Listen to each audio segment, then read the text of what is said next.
Donald Trump's Muslim travel ban, judge extends order blocking president's restrictions. U.S. District Judge Derek Watson grants State Attorney General Douglas Chin's call to prolong resistance to policy considered both discriminatory and likely to injure island state's tourism-dependent economy. A federal judge in Hawaii has decided to extend his order blocking President Donald Trump's travel ban. U.S. District Judge Derek Watson issued the longer-lasting hold on the ban hours after hearing arguments. Hawaii says the policy discriminates against Muslims and hurts the state's tourist-dependent economy.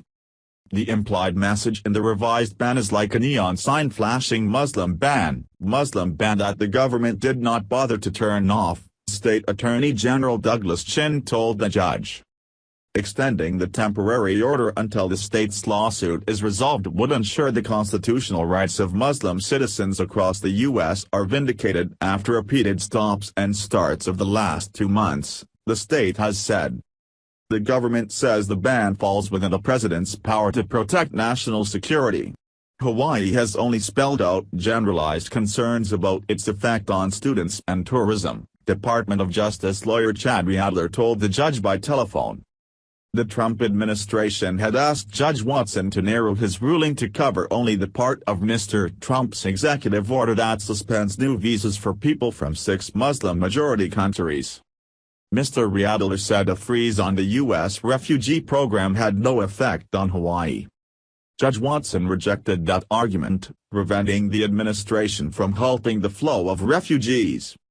He said in court that the government only argued for that narrow interpretation after a federal judge in Maryland blocked the six-nation travel ban but said it was not clear that the refugee suspension was similarly motivated by religious bias.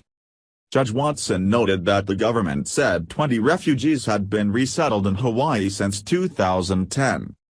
Is this a mathematical exercise that 20 isn't enough? What do I make of that? The judge asked Mr. Riadler.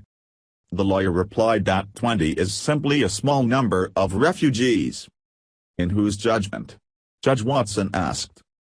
Hawaii was the first state to sue over Mr. Trump's revised ban. The imam of a Honolulu mosque joined the challenge, arguing that the ban would prevent his Syrian mother-in-law from visiting family in Hawaii. In his arguments, Mr. Chin quoted Mr. Trump's comments that the revised travel ban is a watered-down version of the original. We cannot fault the president for being politically incorrect, but we do fault him for being constitutionally incorrect, Mr. Chin said.